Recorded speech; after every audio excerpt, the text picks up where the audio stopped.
Well, that's your first experience of a British audience. They seem to like you. Hi. Is this some kind of trust that you've brought out? No, What's that? these are my championship belts. That's the WBC one. Yeah. Yeah, look at that. And this is the one, of course, that you did the bone crusher in. So and then you got the WBA one for doing. WBA. Aren't they terrific? They're great. I have one more to go. Then we'll be all straightened out, but it's vacant now. Yeah. So at the moment, I'm the only champion in existence. There's another one. Yeah. What was that? The IBF. Oh, it doesn't really count, does it? Yeah, but to me it counts because it's you've got to another win them all. Yeah. Yeah. Great. Fantastic. They're terrific. Always wondered. I'm sorry, but I've always. You take this one. Look, if you take this one, very good. Okay. And you got the new chair.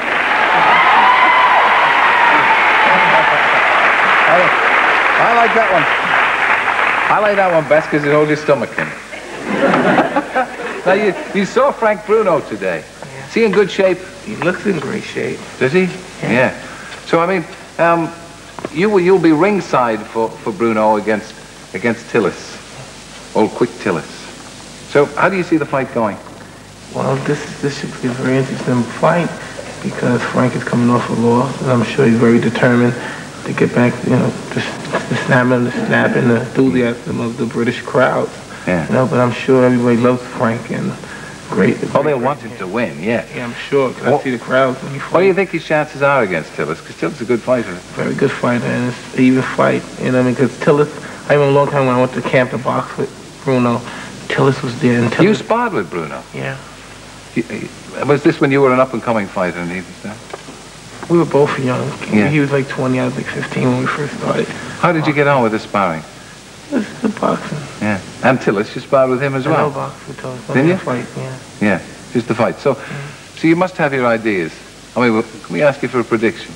Well, I don't like to predict. I like to keep them to myself. But everyone that comes to the fight should be in for a very good fight. Yeah. Do you have That's the reason why I'm going. Yeah. Besides spectating the fight, it'll be a good fight also. Do you ever predict your own fights? Never at all. Only in my sleep. Yeah.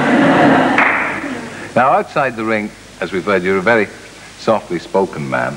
In the ring, you've won 29 fights, 26 knockouts, 16 in the first round. Well, what happens? You're obviously a very quiet, gentle man. At least that's what, I mean, I hope you're a very quiet, gentle man. What motivates you to get in there and fight? Well, I'm a fighter. I'm a hungry fighter. Even though it seems I'm docile outside, I want to win because they want to win. I want to win too. Is it money as well? Does that spur you on? I like the idea of being the best in the world. Yeah. Can we have a look, just to refresh our memory, of the kind of havoc that you can wreak?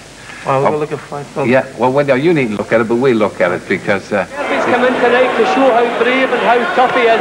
He's done that all right, but that's not enough to hang on to a title. There he goes. There was a delay with that one. It was a peach of a punch in boxing terms. He didn't appear to have any legs after that. Have you always been able to punch? Yeah, I can punch a little. Yeah. What about your roots? Where did you start to fight? I mean, what about your background? Well, I started when I was 13 with Custom Auto in upstate New York. And ever since then, it was like love at first fight. Mm. And when I started amateur, I won a few, I lost a few. But I continued because I just like the feeling of being the best.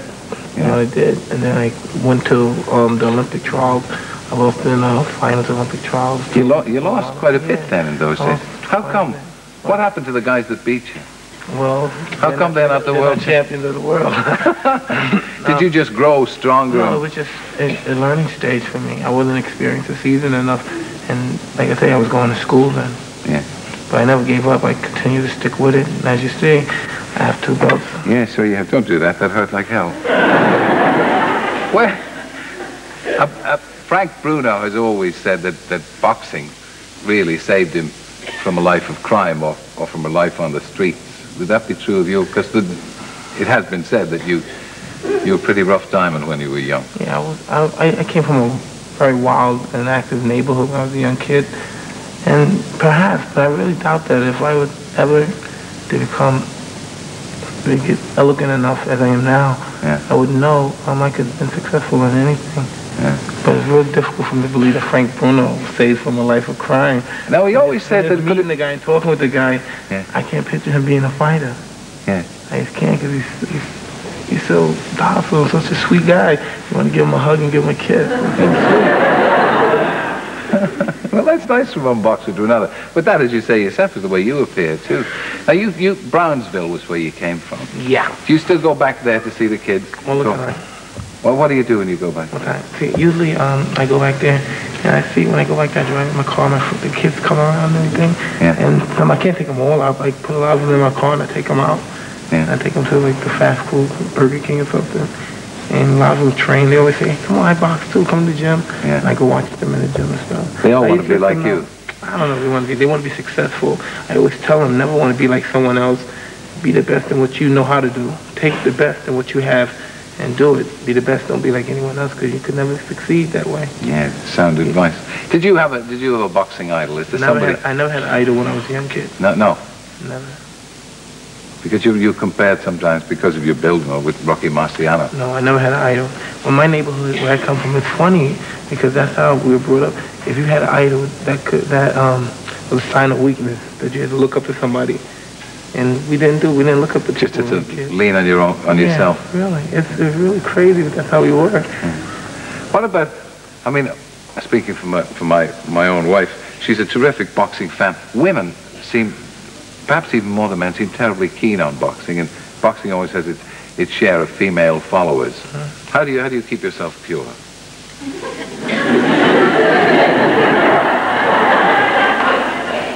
I'm not pure. I'm not pure.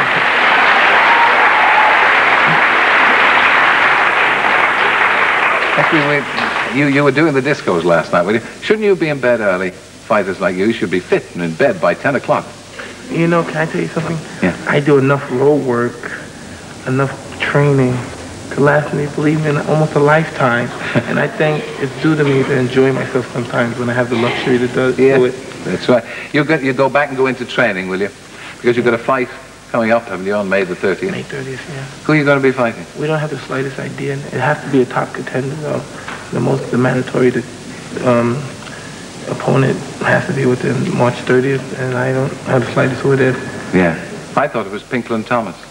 I don't know. I don't care. I'm the best fighter in the world. I'll fight anybody. Okay, thank you, Mike Tyson. Stay with us. Thank you, Mike.